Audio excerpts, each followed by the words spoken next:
actually is the lead play in our offense. We ask our YN or a tight end to open up somewhere between 6 feet and 9 feet, get an isolation with the linebacker. We tell the tackle to take the defensive end if he's over him. If he's not, to drive down on the first man to his inside. If the YN has the linebacker taken out, he cuts inside. If the YN has the linebacker in, he comes all the way around. If you look at this play, what we're trying to get is a seal here and a seal here, and try to run this play in the alley.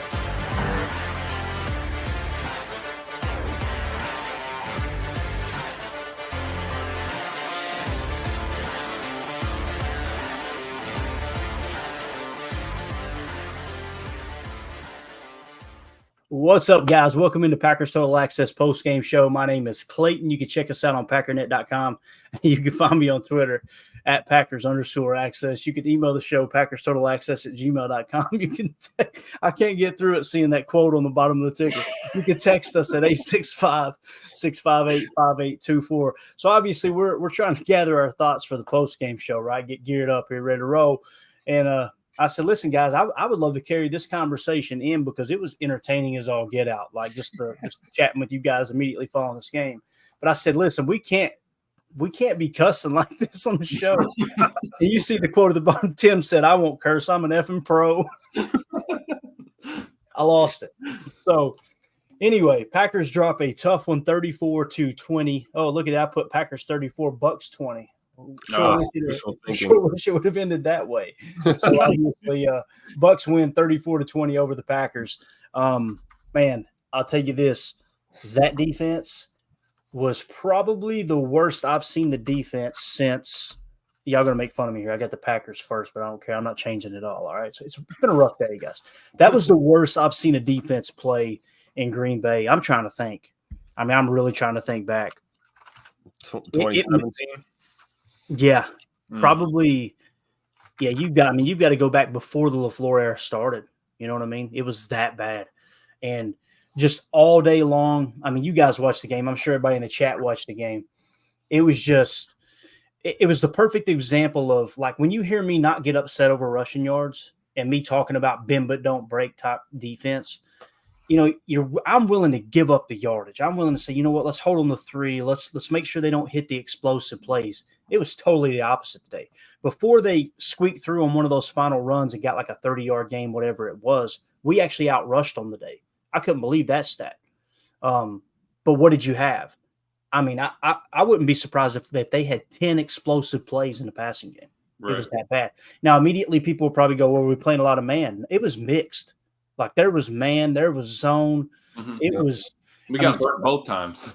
Yeah, and you know, you don't want to put the blame on any one person, you know, but the one that kept popping up was Dre Campbell. Just looked slow. Like there was one play there on an out route or maybe a sit on the along the boundary where he was just so late getting to it. It's like something's not right with Dre. Like he's either hurt or the dude's done. Like there's no in between. He's slow to the point of attacking the ball. He's slow, you know, on the routes and coverage. He's slow breaking on the ball. I've seen Rudy Ford at least twice today throwing his hands up, screaming at teammates pre-snap, screaming across the formation. And he finally threw his hands up and just bailed out deep because nobody knew what their assignment was. This is the definition of insanity, like not insanity, chaos. This defense, we're not on the same page at all today. Miscommunications like crazy. I didn't notice the missed tackles as much as I have in the past, but maybe it was just because it wasn't a close game. I wasn't going finish the tackle. Oh, they were wrapping up after, you know, the 44 yards down the field. You know, there's so many times you've seen Dre closest to Godwin, right? Which tells you, okay, they're playing zone, right? But it was just, to me, it looked like choice route central. Watching the TV copy, I could go watch the All-22 and come away feeling totally different. But on the surface, it felt like they were just going, okay, zone, let's just find a soft spot and sit down. And Baker just stood in the pocket long enough to do it. Now, we got 5 sacks on him, but you could tell their game plan was we're just going to come in and cut them up through the air. Right. But, just an absolute dumpster. And having a backer on a wide receiver, you know, that was where Drake got most of his roast from. So It's just it was tough, man. But what are you going to do? Bring in dime package all the time, and then still bring in an extra DB and give up more of the run? I don't know. Yeah, and the one big positive to me, if Barry does lose his job, and I'm still saying if, because you would think if there was ever a game where, okay, they're going to pull the plug on Barry, this would be it, right? You would think Monday morning he's done. But the big positive there is all across the board, the mental mistakes all year long says a lot about the position coaches too. So, I think that one of the big positives, as Coach Mike would say, is when they do make the change, if they do make the change, you're going to get a whole new slew of position coaches, and maybe they can get more out of these guys because there's just way too many mistakes. Today, when it comes to scheme, if you were to go, okay, when you talk about the DC and you talk about Joe Barry, which we all know is a hot button topic, there's two aspects. There's the scheme he runs and the play calling, right? The schematics of it. And then are the players performing well or not given their assignment? Today, the answer was no to both, right? The players themselves, though, was the bigger eyesore. Anytime you're playing zone coverage, you should be able to control the explosive plays, especially if you're playing a minimum of 3 deep. They played a minimum of 3 deep large majority of the day, and there was explosives everywhere. So I just don't see how Joe Barry keeps his job after this game. I just don't see it. And it's remarkable how many people still they hear that and they go, oh, he finally came around. Tim, I've said it for over half the season. Probably going to get rid of Joe Barry. Probably needs to happen. But when you break down the tape and point out these are mental mistakes, that's a blown coverage, that's not the play call, that's not on Joe Barry, they take that as, okay, you're defending Joe Barry. Not the case at all. But anyway, let's go to the super chat, and then we'll go around the horn and get your take. I'm eager to see how Tim handles this for sure. So let's see. Okay, appreciate that, Emilio. Thanks for the heads up. I don't know when you posted that. Godsmack AR69 says, thank you for the super chat, buddy. He says, granted, the execution sucks epically, and it's not all on Barry, but I don't see the Packers winning a Super Bowl with him at DC. Please don't kill me, Clayton. Not going to kill you, but you're in week 14, and the miscommunication's still happening. And you can't just go, okay, it's on this one player or that player. When you look across the board and there's 3, 4, 5 people making mistakes, like two blown coverages on one play, somebody's not getting the message. And it falls on the DC, it falls on the position coaches. There's no doubt about it, AR. But appreciate the super chat there. I'm going to try to go to it real quick here, Tim. I'm sorry, and then we'll get your all's take. While you're looking that up, I think it was a lot of miscommunication between the back 6 and 7. Backers and secondary. Backers and secondary included. It was just all over the place, man. I don't know what. Owens was down when Rudy was yelling at him. There was just a bunch of it. Well, let's go to Matt. Let's see what Maddie's got to say here. Shredded us, and and it's disappointing, obviously, because we sacked them 5 times, and ultimately that still wasn't enough. And there were some situations where we got them in 3rd and long. They throw a screen, get a first down. The possession right before the end of the half was extremely disappointing. Was it 2nd and 29 or whatever, and they get a big explosion play, that leads to points. So, got to go back and take a look at it and find out why that exactly happened. But ultimately, it wasn't good enough. Matt, they seem to have a pretty easy time against zone, just from the looks of it. Would you have liked to see some different calls in terms of your coverages? Yeah, hindsight's 2020. Absolutely. We got a challenge much better, I'd say, in the back end in terms of.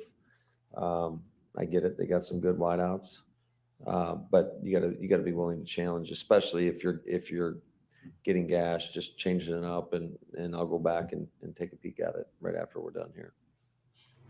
Matt, would you ever consider an in-season change at coordinator? Now's not the time for that, to be honest with you. Why is that? No, sure. Now's not the time. I'm trying to find solutions, and I got to go back and take a look at the film.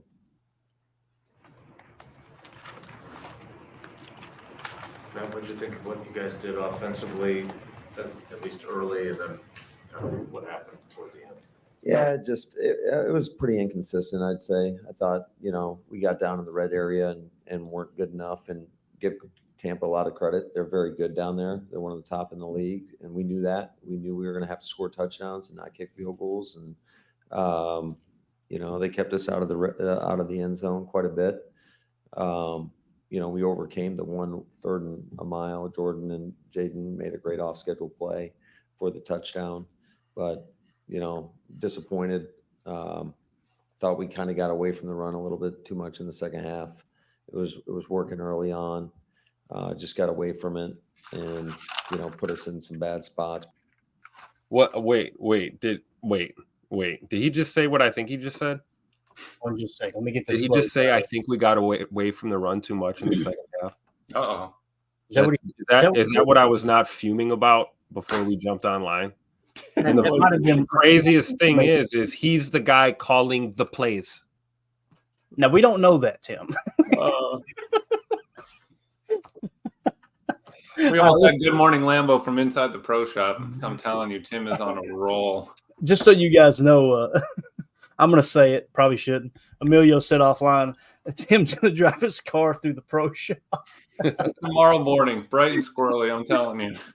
Let's get these super chats cleaned up. I appreciate y'all hanging out with us on this tough post-game show. This is probably the toughest I've done in my short career here. Thinking about retiring after this one too. Mike Hebring with the super chat. Thanks, buddy. He said, let's be clear. The entire D coaching staff needs to go. Everyone hire a new guy in the offseason and let him help build his own staff. Yeah, I can't disagree with that, Mike. I think that's probably the best way to best approach to take. The problem is, to the best of my knowledge, you guys correct me if I'm wrong, Matt makes all those decisions, right? Goody has no say in the coaching staff, if I understood correctly. And that's why he's got to review it right now. It's not the time. He's got to review that. Man, that was like Clayton. It sounded like Clayton answering that question. Well, we got to look at the all 22 and when he said now's not the time, and someone said, "Why?" I lost. Why? It's like a little kid in the audience. Why? I mean, I think this speaks more to. I think Mike Hebring makes a great point here because this may speak more to let's leave the play calls out of it. Let's leave the scheme out of it. Let's leave the decision making adjustments in the game out of it. Maybe the question we need to ask ourselves is Matt LaFleur's Achilles heel as a head coach forming and hiring a staff? It may not be the X's and O's. I think he's a good coach, but I don't know if this far in if we really have that staff that's going to get us over to the next level. So, and I think you're right, Clayton. I think the hire and firing is on Matt with the position coaches and the coordinators. And what does that say about him? You're right. Maybe you tear it all down and bring new personnel in, and then it's like, maybe Matt doesn't want to have this reputation as being a guy that just, dumps everyone or changes coordinators every year or every other year. He may be trying to build his career as a head coach here in the NFL and have a staff that he can keep with him regardless of where the future takes him in this league. How the NFL works, right? Not for long. And how reputation is everything in these type of positions. So I just wonder if, maybe all of this speaks more to that if we're going to talk about position coaches. Because at the end of the day, Joe Barry's in the booth, and Joe Barry's priority one is to formulate scheme, make sure the players know what they're supposed to do, call the play from that headset upstairs. And at that point, man, it's on the players and the position coaches down there on the field to make it happen. Yeah. And I'm not absolving Joe Barry of anything, so please don't get it twisted. I'm not a Joe Barry apologist. I'm just saying that you can't dump everything on him, and you sound foolish when you do. I mean, let's just be real. You see it, you got to say it. Like, this is not an entirely Joe Barry problem. I don't know. I think it just speaks more to what we got going. So if you're going to say get rid of everyone, that's an approach. But again, I always say too, well, then who are we bringing in? Who's the master list? Who's the hot sheet of guys that we're going to call to get it right here, in Green Bay? I mean, we've seen the defense perform better than this consistently. We've been saying all year long, trying to defend the concepts and what's going on. Today, we just saw lack of execution. We really did. Drew D in the chat says, do you think Stokes coming back is part of the issue? We talked about worrying about Jair and Stokes messing up the chemistry of the young guys. I mean, he on that play, I know there's been a lot of chatter about what the coverage was on the deep shot there to Mike Evans. People online were saying cover 3. If it was cover 3, where was the deep third on the opposite side? Mm-hmm. So we know it wasn't cover 3 spot drop. So if you're saying if it's cover 3 zone match, then it's not cover 3 zone match if there's not a deep third because there was no deep target on that side of the field. So as you start to go through and check each one off the list, okay, it wasn't cover 3 spot drop, right? Okay, it wasn't cover 3 zone match. It could have been cover 3 37 meg, which would have meant Carrington man everywhere he goes. Therefore, that's no longer cover 3, which means a safety or a linebacker was supposed to cover deep third. Most likely 99% sure it wasn't a linebacker, so there had to be miscommunication. It wasn't man coverage because Stokes let Mike Evans just absolutely burn him. It was a funnel more than anything. It wasn't cover 3 zone match, according to Stokes, because he would have treated it as if it was man coverage, so we can cross that off the list. So as you go through, the one thing that does exist in that whole explanation, the whole reason I'm answering it that way, Drew, is there was a miscommunication somewhere. Mm-hmm. That's the only answer that makes sense. So, and again, that falls back on the coaches, the position coaches, the players on the field too, execution, the whole 9 yards. So do I think Stokes coming back was part of the issue? I know this team hasn't given up points like this all year long. The first game he's back, it happens. So it's not a good look. But again, everybody, not that you're trying to do this, Drew, but the majority of people, they want to blame one person. All year long, that's been Joe Barry. You know, they've never mentioned the position coaches. You don't mention the players. It's just Joe Barry is the only thing that's wrong with this defense. And I think you're setting yourself up for failure, just like people set themselves up for failure, somehow convincing themselves that once Aaron Rodgers was gone, we were going to get this Matt LaFleur offense and everything was going to be fixed. Not the case, although the offense to me looked pretty good today. A couple hiccups here or there. I understand what Tim's saying about not running the ball more. We'll get into that in a minute. I'm sure another chat will come through. But Drew, thank you for the super chat, buddy. I have to answer that question. No. Let's hear your take on that, Emilio, before we move on to the next super chat. I think it was two things. Like you said, could be chemistry, but I also think it was a lot of miscommunication. He had his hips, he had his butt to the sideline, butt to the end zone, and his hips open inside. So he was funneling. It looked like he was funneling inside, and all it took was a little head shake from Evans there, and he hit that flat route, no problem. The issue there is the only one in the center, I'm pretty sure it was Rudy Ford, and Jonathan Owens was down below. So even if we were running cover 1 man, with the middle field closed, we got to close on that if that's the case. So it was just a lot of miscues, and it could be that, if we do drop Stokes in there, maybe he didn't get that call. Maybe it was an adjustment they made 3 weeks ago and he didn't hear that one when they were in that game. So little things like that. But like Tim was saying, going back to it, man, sometimes we've got a house built up right now, but it's settling on the right side or it's settling on the left side. We're getting some cracks, and maybe it's time to peel it back off and look at the foundation and see where we're at. Right. And I think it could be a multitude of things. There's no doubt about it. Andy with a super chat. Thank you, buddy. Andy APAC in the house says, breaking down the tape equals defending DC. I love this show because you keep it real. Also, Barry should be fired by Sunday Night Football kickoff. Thanks. Haha. Yeah. For whatever reason, when you do break down the tape, Andy, I say break down the tape. Some people say that using it as a smug. Well, I broke down the tape. That's not what I'm simply saying. Going back and watching the game a minimum of 3 times, checking the all 22, seeing all the passing concepts, trying to understand everything at the most level. If you're the one who does that, you're going to have a target on your back, because the large majority of a fan base, no matter what team you root for, I've heard a guy, I'll just name drop him, for the New England Patriots. His name's Paul Perillo. He's covered a team forever. If you mention watching the tape, he loses his mind. You know why? Because he's not willing to take the time to watch the tape and understand exactly what happened. And he's great at what he does. He's an old, crusty sportscaster guy that loves covering the Patriots. And I'm telling you, he's one of the most entertaining on that show. He really is. But he just cannot stand when someone mentions watching the tape. So whenever you do that, it does come across like you're defending the DC. And that's okay. I'm cool with being stamped that. What I'm not cool with being stamped is someone who's fake, someone who's just making stuff up on the fly, someone who's trying to draw a narrative because someone didn't get a vaccine, or this guy has performed bad when he was in Detroit. If you see it, you got to say it, right? That's why I always try to take the approach of what is the tape actually showing us, and then open it up for conversation within the people who listen to the show, watch the show, all that. Got into a conversation with a guy in another chat earlier today during the game. I invited him. Hey, you should come on Chalk Talk with me. Let's talk it through there. Let's see if you're right. Whole energy changes, right? Because you lose that ground of I'm just going to be emotional and respond however the hell I want to respond, right? Mm-hmm. So it's tough, man. It's tough after a loss, but it's important. Watch it one time through, and you got all the answers. Watch it one time through live, and you've got all the answers. That's the problem. Yeah. I love watching people when they go, there you are defending Joe Barry. And I go, I want him gone, right? Crickets. Absolute crickets. So it is what it is. Smug Industries with the super chat. Appreciate you, buddy. He said, we have been complaining about coordinators since Dom Capers. At some point, we have to look at the way we draft on defense.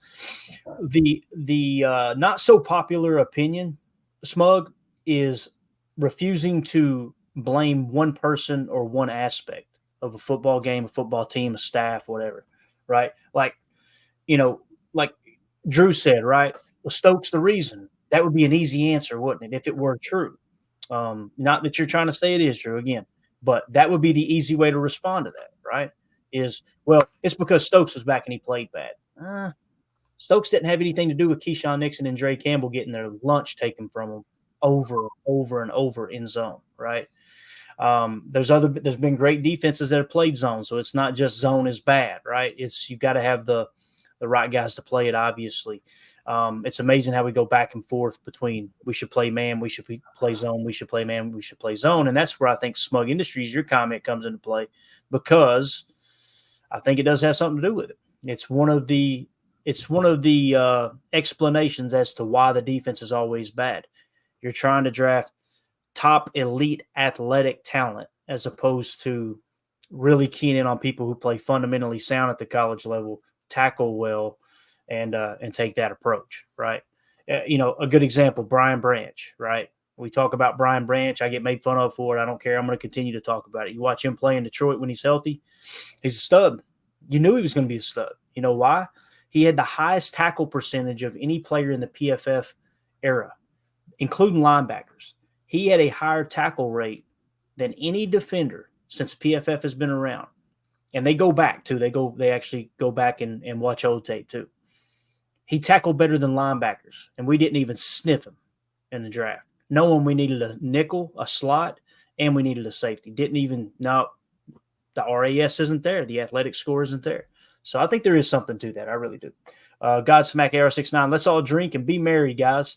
We have another horrible to celebrate. Cheers. Hey, Merry Christmas to you, Godsmack. Always bringing the joy. Got the loaded eggnog. There you go. Hey, man, I got a buddy here in town, Eric. He makes the best eggnog, and it's tradition. We don't know when he's going to show up, but he shows up every Christmas Eve with it. You just get a knock on the door, and it's like, hey, I need to save you some milk jugs full of it. Like I got it in the crate right on the door. Yeah. What I immediately do is I've got a backup jug, so I pour only a third of it in it and put it in the fridge, and I hide the rest in the garage. Right? Listen, guys, you got to think. The will to prepare is more important than the will to win. Never forget that. Godsmack, thank you for the super chat, buddy. Badger Trio. Thank you for the super chat. He said, you could hear a pin drop in the stadium after that last touchdown. Players looked lost. Many plays on defense. I don't think the problem is just Joe, maybe the players. We were talking about that offline, Badger Trio. Something seems way off. And again, we don't want to blame one person, but what's the big grumbling you heard? It's Jair, right? It makes you wonder, are there other players in that locker room who don't like this coaching staff, right? These are the things that happen when you have a losing season, and that's why you should probably not run a 4-time MVP quarterback out of town when things are going good, right? Milk it for all it's worth. Although Jordan Love, man, I thought he played good today. I don't know. Let's go around the horn with that real quick as the other super chats pile up here. And Badger Trio, you could hear it on TV too, man. Mm-hmm. You could definitely hear it on TV, but. What did you think of Jordan Love's performance today, Tim? I think I've got the screenshot. I'll pull up the box score here, man. Did you feel like he played pretty well? I felt like he did. I do too. It'll be interesting to see how PFF grades him out. There's a couple throws I know he wanted back, including that one he just put a little too much on to Jaden Reed early on. Couple of bad decisions, but hey, that's football. I mean, you go stand out there and have, less than 3 seconds to scan and do the reads you need to do and, make a decision. You're gonna screw up sometimes. It just happens. I think he played about as well as he could with what he was looking at out there today. Tampa, I had a feeling before the game. I said we were going to win a close game, and I said I think it was going to hinge on the defense. I believe that's what my words were in the pregame show. And I look at how many times throughout this season that 20, 24 points, 17 points was enough for us to beat teams because our defense, refused to be scored on. And early on in this game, we saw that. We saw bend but don't break. We saw a drive get us marched down into the red zone, and we gave up 3 points. We had a good start. We had great play from Kingsley and Egbare, with the strip sack there, or stripping the ball out of Baker's hands led to a touchdown. Things were going how I thought they might go, but then this defense just crapped the bed. It just crapped the bed down the stretch, and you're right, Clayton, you can't give up 10 plus explosive plays and think that you're going to win. I don't even want to pull the middle 8 numbers because I already know how bad they're going to be. So yeah, I don't think this is a Jordan Love.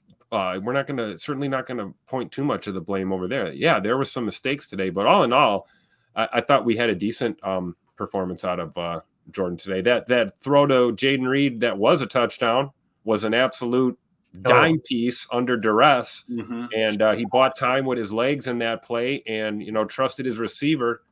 And my goodness, the ballerina feet of Jaden Reed is just amazing, and the body control there to make that grab. So it wasn't all doom and gloom for Jay Love. So I don't think we should put this on him at all. Yeah, Badger Trio, thank you for the super chat, buddy. We appreciate it. Let's go to Drew D here. Super chat. Thanks, buddy. He said, I would have liked more runs, but Drake was not ready. Taylor is limited, and Jones was on his first game back. Yeah. They ran the ball 17 times, and considering you lost by 14 points, I think that's, I didn't find myself during the game going, why aren't we running the ball? Although I know there were other fans that were talking about it.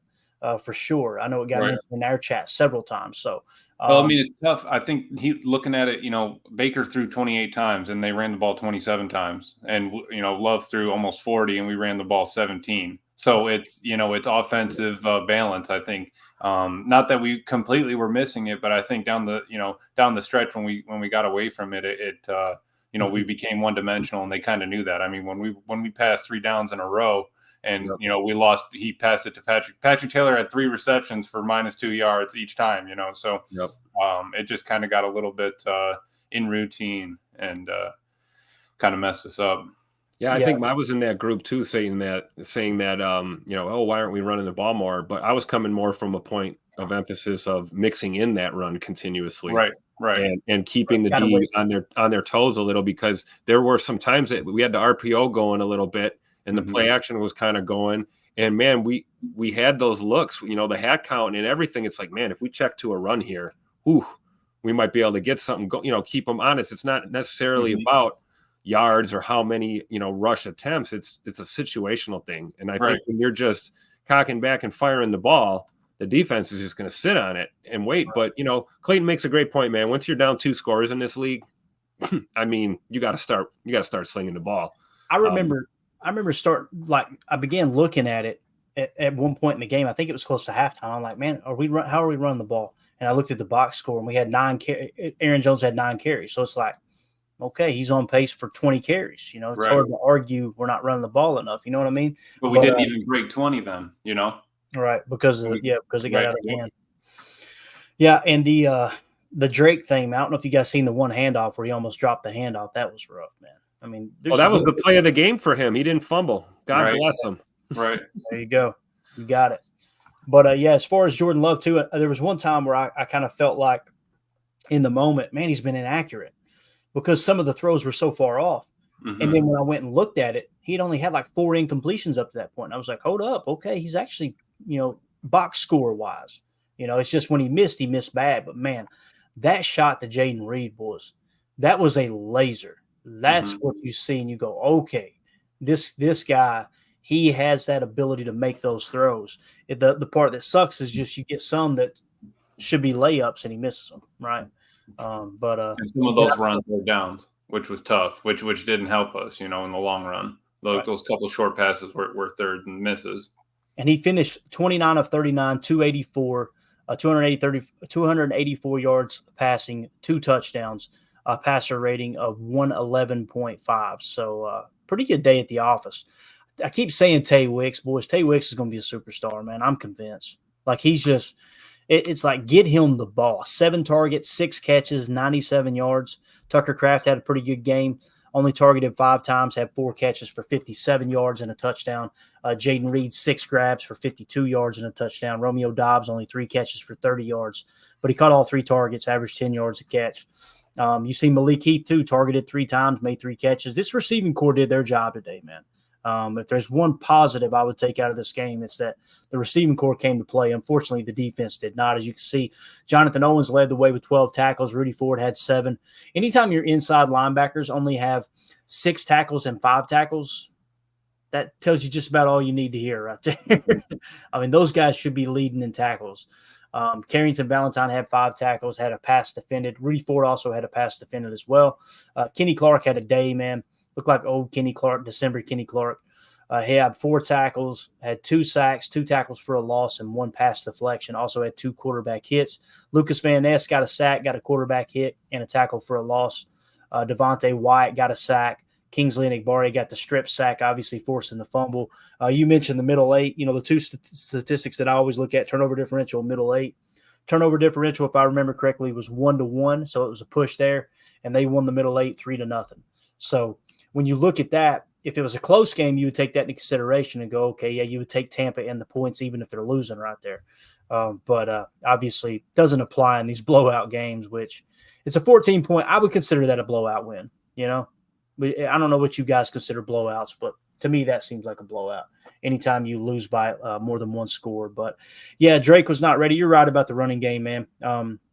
Drew D, kind of hard to say, all right, let's go out there and run the ball 30 times when A.J. Dillon's out. You got Drake, playing his first game with the Packers, and then, of course, Taylor's limited. But appreciate the super chat. Godsmack Arrow 69 with the super chat says, I thought Jordan looked sound. Tom Clements just needs to get him to knock that feet in the air while throwing crap off the offense wasn't the problem. All right, there you go. Trying to cipher through that. But the fumble there at the end, that came on 4th down too, didn't it, guys? Am I thinking right?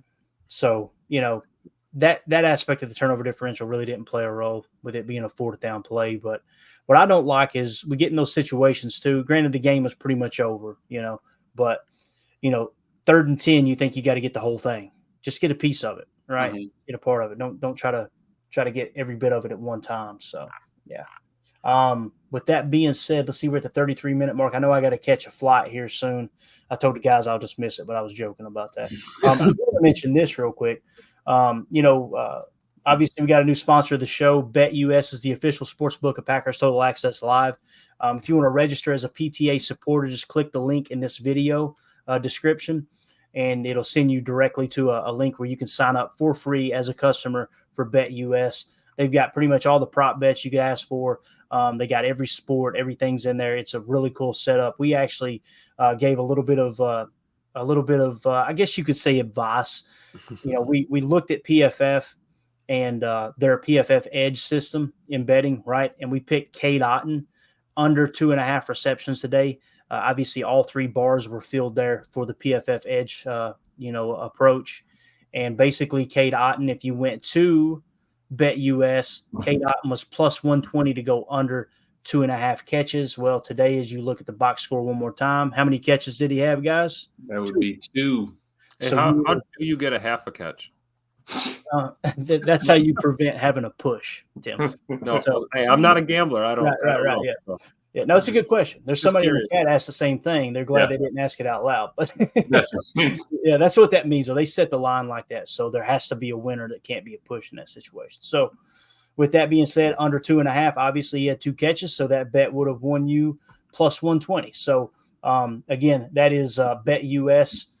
official sports book of Packers Total Access, and they've been in business now for 30 years, getting ready to celebrate their 30th year. They started in 94. Really cool. I definitely advise y'all to check that out, and it helps the show too. So with that being said, we got another super chat. Badger Trio says Young has to be excited to play Joe definitely next week. Talking about Bryce Young with Carolina. You know, some people are already looking at the standings and going, all right, what do we have to have happen to get in the playoffs, right?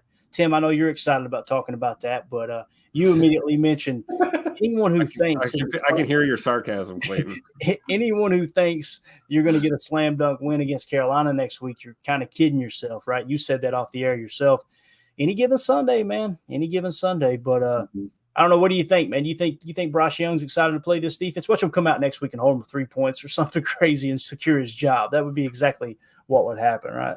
Man, I think first of all, I think Bryce Young is probably excited to play anyone, anytime, all day, every day. You know, young player in this league. But yeah, I mean, if he's takes a look, well, he's going to take a look. When they take a look at the tape from today in preparation, yeah, I clearly think he's probably going to lick his chops a little and try to find ways to pick apart the D. But hey, whether Barry's fired or not, I think this season's going to kind of play out how it's going to play out. I don't think anything's guaranteed. I think the way we've seen this team perform, the extreme highs and then the extreme lows that we have gone to as fans just shows that we're a young team that is not consistent, not quite there yet. Like Clayton said, we'd love to just make it simple and point the finger at one thing or one person and eliminate the problem, place all the blame in one direction and make the change. I think it's a lot of things that are going on. And, it kind of leads to this kind of up and down type of season.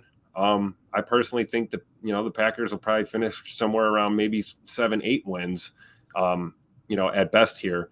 But, you never know. They could go on a tear, win 3 in a row and still be alive. But, things need to change. And, going up against the injury report every week, week in, week out, you see how that's been. Just the fact that this team has been playing competitive football up until the last few games here is a pretty good sign, I think. And there's a lot to be excited for moving forward. But I don't know, man. Yeah, playoffs. We might have to bring Jim Mora back, guys. It's starting to get that way. It's on its way. So, like I said, Badger Trio saying Young's got to be excited to play Joe next week. One of the things that we talk about it being the youngest team in the league, right? We talk about all the injuries on defense. Everybody likes to point out we got 8 first-rounders, but they're never on the freaking field. When you look at it from the standpoint of, well, they were playing for each other, you could see that for this stretch. Up till last week, it felt like they were playing for today. It didn't feel like that. Would you agree with that? And Badger Trio, thank you for the super chat, buddy. Yeah. I mean, like you said it there, everyone was kind of saying in the chat too, right after the game, the defense kind of just sort of gave up on each other, on itself. It kind of felt like that Lions loss. They put up 34 on us, right? So, kind of like we fell back into that. We lost that one too. So with that, it's tough, the defense coming together, but not communicating enough to make it happen on the field. And only so much that the coaches can do once they're actually in between the painted lines. They got to perform. Yeah, definitely. Tad Samato in the chat says Love was 29 of 39, 74%, guys. There you go, man. Pretty good ball game there for Love. Protected the football other than the fumble. Again, 4th down, he's just trying to make a play there. I don't really consider that a turnover, although it will go down as a turnover in the stat column. Let's see here what else we've got. Steve in the chat, and then we'll get to your super chat, guys. Mac, we see you, buddy. Appreciate you. Steve said, I say Matt LaFleur will go get Jim Leonard. And then immediately Jeff in the chat said Jim Leonard plays the same style of defense. So he still plays that Fangio style, I'm assuming. I don't know much about Jim Leonard. I don't keep up with college much. Is he coaching this year? Do you guys know? Is he actually coaching somewhere this year? Because I know he was wanting to go back to Wisconsin at some point. I don't know. Mm-hmm. Jeff says maybe he can actually call the right game. That's the problem I have, Jeff. That's where we probably disagree. Last week we called a ton of man, and we got beat. This week we called a ton of zone. We got beat. Yep.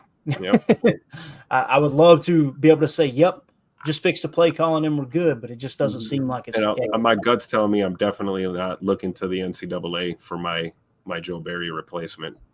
All right. Probably going to look across the NFL first. Yeah, my initial, maybe we'll talk about that. If I get settled into Florida tonight when we get down there, depending on how late the flight gets there, maybe Good Morning Lambeau, we can kind of deep dive some of the top defenses, because the first thing that comes to mind for me, some of the top defenses, you got a multitude to choose from. Baltimore's right there at the top. Dallas is at the top. What I would do is take the top 5 defenses and pluck, one or two out of each of those young, bright minds out of each of those coaching staffs on the defensive side of the ball, and bring them in. And whoever knocks the interview out of the park, then all right, they advance to the next stage, narrow it down to maybe 3 or 4 candidates, and choose from one of those. But again, you got to be careful, like we talked about, when you start picking DCs or even OCs after they've already peaked. Those systems have peaked, and you catch the cyclical side of the NFL, and you catch it on its downtrend. That's how you see some of these teams. They end up hiring DCs every 3 years. They're going through another DC. So you got to be a little bit aware of that. Bleed Green says in the chat, Barry won't have another job once he's fired. He'll get a job, but it'll be a position coach. It'll be with one of his friends. I guarantee it. That's just how it works. If you guys ever listen to Michael Lombardi, he talks about it all the time. Bleed Green. He's always like, I'm amazed at how many people keep a job in this league. There's so many other better candidates, but because they got this buddy system, that's how they make it in. Now, don't it sound like that's what happened with Joe Barry, right? But it's like, okay, we want to switch to this Fangio style, bend but don't break, keep the explosive plays in check. Who do I know that can run that? Joe Barry was the guy, right? So that's why he brought him in. And again, we're sitting here talking like he's gone. Right. It ain't definitive. Godsmack with the super chat. Thank you, buddy. He said, I'm thinking that Kraft will surpass Musgrave. I thought about that a couple times a day. Like Musgrave plays a little bit, and I want to choose my words wisely. The word I wanted to use was timid. Okay. And I don't mean that. I don't mean that he's soft or anything like that. I mean, you've seen how tough he was to play through that. What was it, kidney laceration or whatever? But Tucker Kraft's a little bit different, man. I had it actually in my notes here, that one big gain he had where, 36-yard gain there in the second quarter where he hurt his dangle, hurt his dingle there a little bit trying to jump over somebody. He kind of plays with his hair on fire. I can't disagree with you there, Godsmack. I could see Kraft surpassing Musgrave. And, here's the cool thing. You like to run a lot of 12 personnel. Going to be awesome seeing both those guys on the field. What'd you think of Kraft today, Tim? And I'll get your take too, Emilio. Oh, I love it. I mean, I like the hurdle move along the sideline, because I feel like that's one of the safer spots on the field to try and hurdle someone, because you just get blasted out of bounds rather than coughing it up or fumbling in the middle of the field. But I like Tucker lowering the boom more than trying to jump over the contact. He can run through guys just as easily as he can jump over them. But no, he's a lightning rod, man. That guy is just like a literal just harness of energy out there, and plays hungry. I definitely see that aggressive streak in him, and I agree. I don't think it's so much about surpassing Musgrave, because as far as I'm concerned, these two could go like this between depth chart positions for the rest of their careers in Green Bay, and I think we'd find some success because Clayton, you make a good point, man. Anytime we're in 12 personnel, with those two guys, it's just like, got to figure out the best way to utilize that talent. I think we could have a two-headed monster there at tight end. And, you never know what the future is going to hold here in that position room. So I think we got two solid pieces for sure. Yeah. Godsmack, thank you for the super chat. Badger Trio says there are two different styles of tight ends, talking about they are two different styles of tight ends. Completely agree. Drew D says Musgrave is a pass catcher. Kraft is more all around. I completely agree with that too. Drew, Musgrave is that one you want to flex out. You want to put him on the boundary. You want to do the things with him that like Notre Dame did with Michael Mayer, right? Things like that. And Tucker Kraft is definitely in line. Jim said Kraft has pretty good hands. He does. I mean, has he got a drop yet this year, guys? I can't think of one play where he's got a drop. I think thought he maybe had one this game, but I think it was on a little shallow crosser. But like Tim was saying, I love Kraft because, dude, that is my spirit animal. That's how you want to hit. That's exactly what we're looking for. That kind of mentality out in the field. You need that. When he got knocked down, he just springboarded back up like a flip back up. No problem. Didn't even need to use the ground to get up. But yeah, no, absolutely love that. And like you said, get Musgrave back. Maybe we put him in the backfield at H-back and we get him, sidecar look, something like that. Just get him a different sort of mismatch. I want Matt to kind of just start, putting them all over the place. I like that we put Reed back there, kind of like San Francisco does with Debo. And we need just a little bit more of that. Yeah, definitely. How about a pass to Musgrave with Tucker Kraft lead blocking? Ooh, T-swing. Ooh, Jim. Heard it here first. We finally threw the lead T-swing. Yeah. Didn't get much, but we threw it on time, and I was so proud. I went, yes. There it is. We called that play 12 times this year, and never once have we thrown it. And today we threw it, and we threw it on time. I love it. Jen Wright said, glad to see Musgrave back on the sideline. I missed that, Jen. That's awesome, though, that he was out there. Seems like a really good dude. Steve says, do you think Joe knows it's a matter of time? I think he knows about as much as Old Yeller did, to be honest with you, my man. I think they're going to take him out behind the shed, and I don't think Old Yeller was expecting it. I don't know, man. Do you think that's why we're seeing more man coverage? That he's just firing off rounds right now? Like I'm telling you, with the man coverage last week, I was going, this is very uncharacteristic. It kind of feels like they're just grabbing at straws, but it is what it is. Doug in the chat said Musgrave more receiving tight end. Kraft seems to be more traditional combo blocker / receiver. Yep. Bleed Green, Steve, he has to know how long he can keep being garbage before he's gone. Talking about our boy Joe Barry, obviously. And then Jake Shavinkin are always keeping it positive. Just put Kraft star emoji. Love it. Love it. Love it. Love it. Bleed Green, thank you for the super chat. Isaiah McDuffie over Campbell. Whew. Man, I'm telling you, Mike Wall said it last week, and it was all over the tape today, guys. Like, Campbell looks like he is – I don't know, man. I don't know what happened. And he's got the green dot. He's got the green dot, and I don't know. He did today, didn't he? Yeah, I don't know if that's because it was Quay's first game back after missing a couple here with the I think it was shoulder issues. But yeah, man, that's disheartening to see that. But no consistency. Like you said, Tim, no consistency inside. We had Quay had the dot, Campbell had the dot, McDuffie had the dot. It's like we got nobody that's been there for, all 15 games or whatever, ready to roll, calling plays, knowing the signals, all of that, man. There's confusion on the defense 100%. Yep. Yeah. That's a big part. That's an extension of the booth and the position coaches is your green dot. Your mic out there is that's everything. You got to be able to relay communication, or if, like Clayton says, if you see it, you got to say it. And I don't know, if Dre's just maybe it's just enough on his plate right now to just try and stay with his assignment and, try and make plays. But I don't know. Yeah, communication is something we've brought up a lot with this young team. And it's not just defense, it's all sides of the ball. It's on the field and off the field, quite frankly. It's where a lot of this noise has come from. So I don't know. We'll have to see how this plays out. And $30 million not on the field this game, right? With John Savage. Yep. Yes. Doesn't help. Yep. Doesn't help.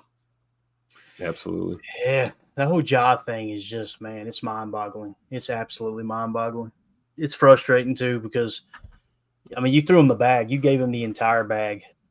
And I don't know, man. Anyway, again, you guys know I'm not, in the building, but I talk to a lot of people, and without them saying, it just feels like there's something going on behind the scenes.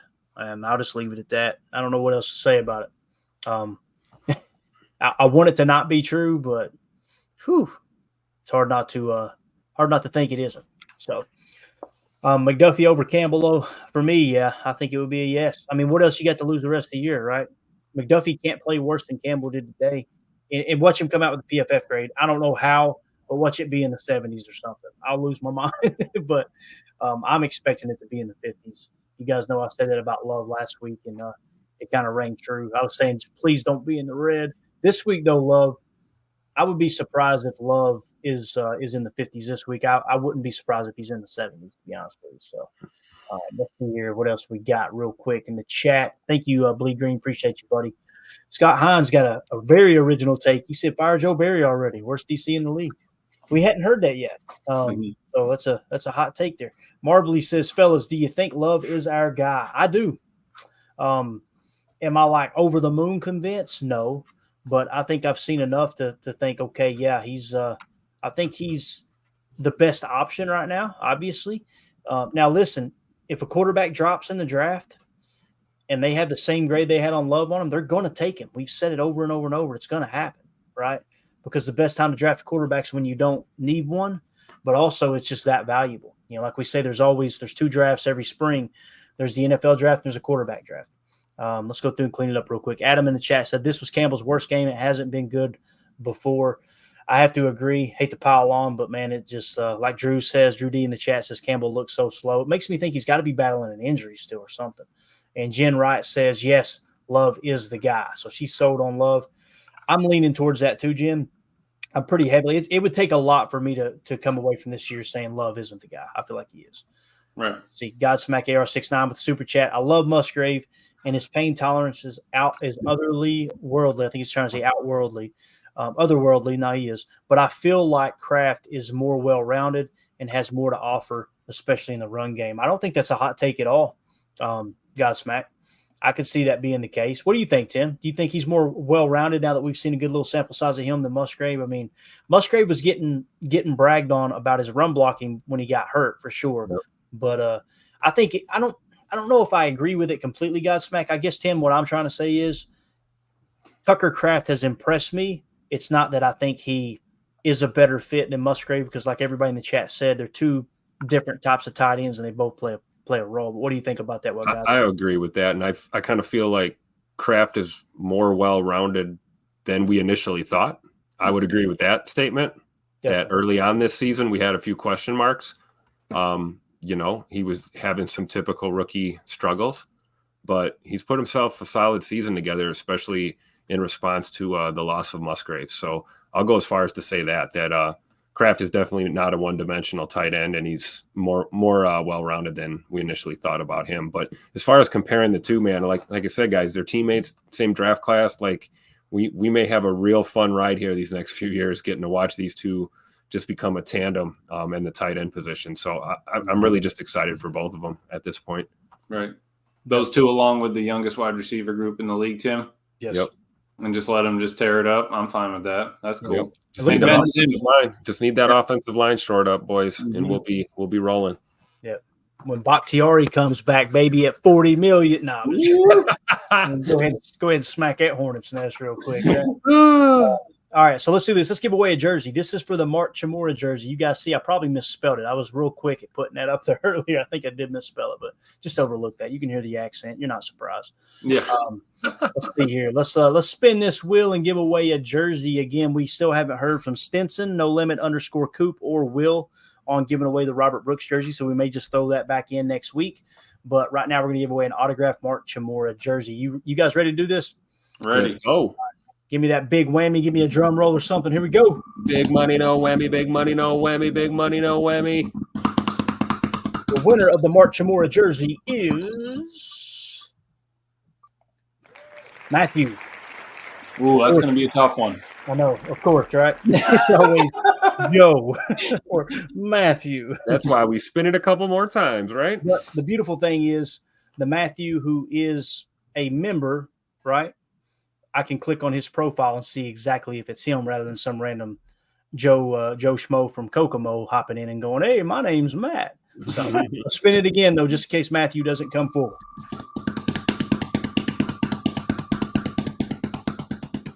We got this time second. Oh, it's close. The number one. Hey, there it is. Oh, there you go. Watch That's Matt a big win. Watch Matt be in the chat tonight, too. Yeah. Let's see. The number 1 Packer family. Right. He's in here, too. Oh, yeah, he's always in here. He's an avid listener. That's so good. Love having him on board, man. Love it. All right, we're going to spin it one more time just in case he isn't, but I'm sure he is in here. Give someone some false hope here. Big money, no whammy. Big money, no whammy. Big money, no whammy. And Joshua Klaus. All right, so again, the winners tonight are Matthew, the number 1 Packer fan, and Joshua Klaus. Matthew being in first place, obviously. We'll give him a couple days. If we don't hear from him, then I'm sure number 1 Packer fan has already heard this or will hear it soon. And he's already said, let's go in the chat. All right, there you go. All right, good deal, man. Well, we got to give Matthew time. I'm here. Please, I'm here. Don't overlook me. So like I said, we got to give Matthew time to try to claim it. If he doesn't come forward, then like I said, it's yours, number one Packer fan. My guess is I don't remember seeing a Matthew in here often. Do you guys? So it's probably gifted by Joyce or United Bates or someone. So there you go. Congratulations, man.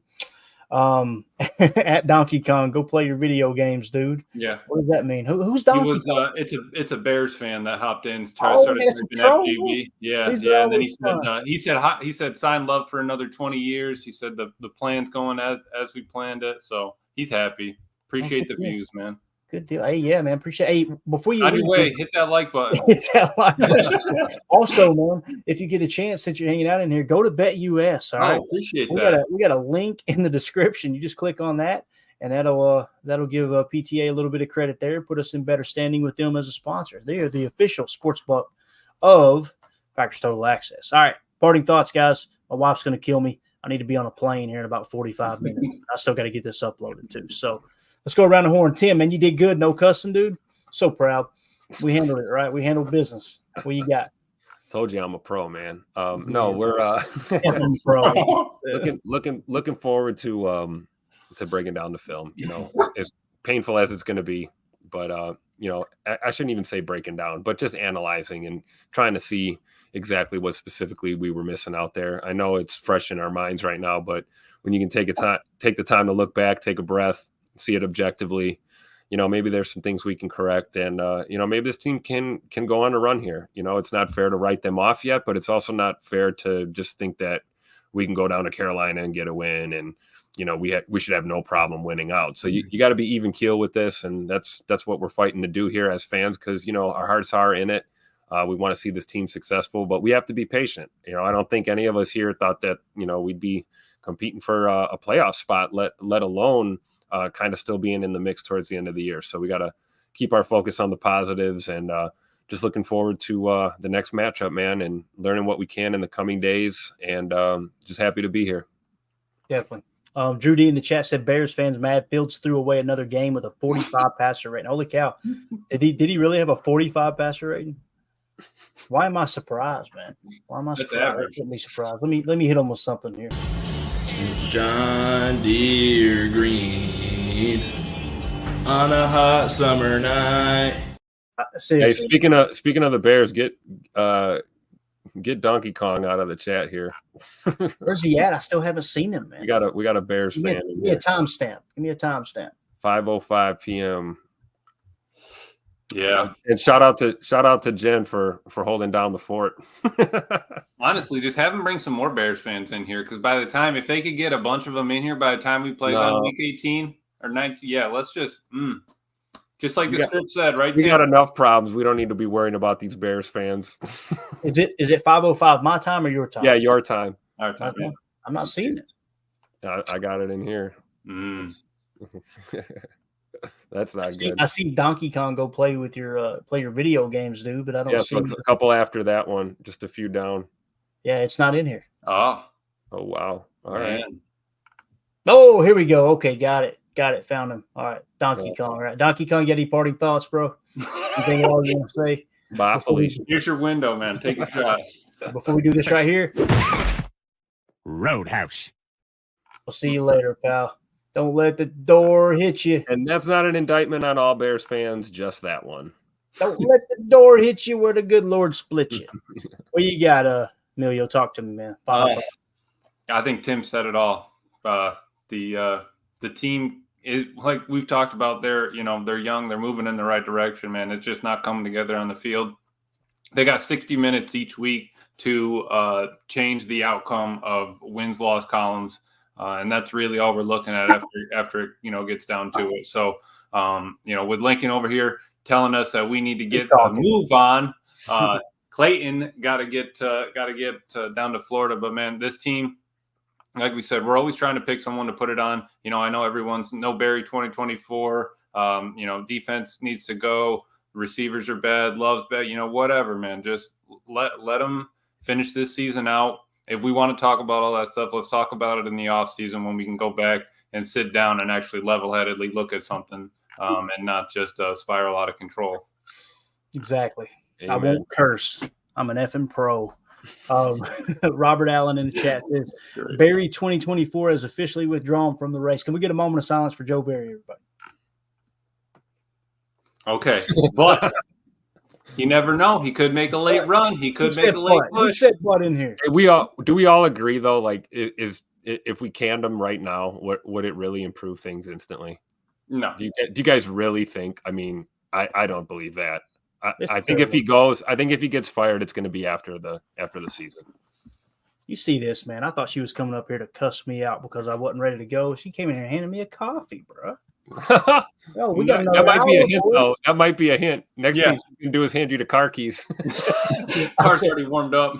I said we might have another hour, boys, and I heard her go up and wrap up. Not unless she was her eyes looking through. All right, we're done. We're wrapping up. I appreciate everybody again. Joe Barry, go support him. He's going to need it, but yeah, probably gone after today. And Tim, have a good night, Bazooka DHB. I see you. Have a great night. Appreciate the kind words. We got appreciate the kind words. Thank you. Yeah. Cool. Well, give me the timestamp, boys. 5:10 right now. Have a great night, though. We appreciate it. I can't kick him. He actually thinks we think. Oh my god. You know what? Let's do it. Let's do it anyway here. Yeah. Actually, he's already gone. I can't do anything with it. Oh man! They're like cockroaches. I think Barry should and they run away. I think Barry should finish the season. I honestly don't think he's doing a bad job. I think he's doing great. I think he's coordinator of the year. You call me anything you want, but don't call me that. Out here, guys. It's off the rails. Hey, listen, it was a tough loss, but I appreciate everybody coming in here, hanging out with us. You guys were awesome. Want to give a special shout out to all of the super chat. You rung the thunder. We appreciate you supporting the stream even on a rough night.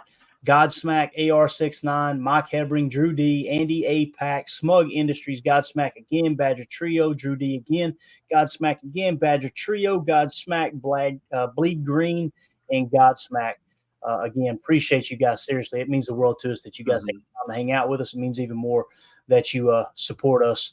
And like I said, with the super chats and everything else, again, congratulations to Matthew if he comes forward. If not, then it's number one Packer fan that gets the autographed Mark Chmura jersey. So we're out of here. We will see you guys hopefully in the morning. If I don't get down there too late, I'll be going live and may not have all the bells and whistles for Good Morning Lambeau, but we will have enough to do a live show for you guys so we can keep this train rolling. So as always, let's go out and be the change we want to see in the world and go Pack Go. The power sweep. Actually, it's the lead play in our offense. We ask our YN or a tight end to open up somewhere between 6 feet and 9 feet.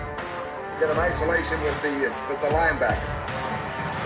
Tell the tackle to take the defensive end if he's over him. If he's not, to drive down on the first man to his inside. If the YN has the linebacker taken out, he cuts inside. If the YN has the linebacker in, he comes all the way around. You look at this play, what we're trying to get is a seal here and a seal here, and try to run this play in the alley.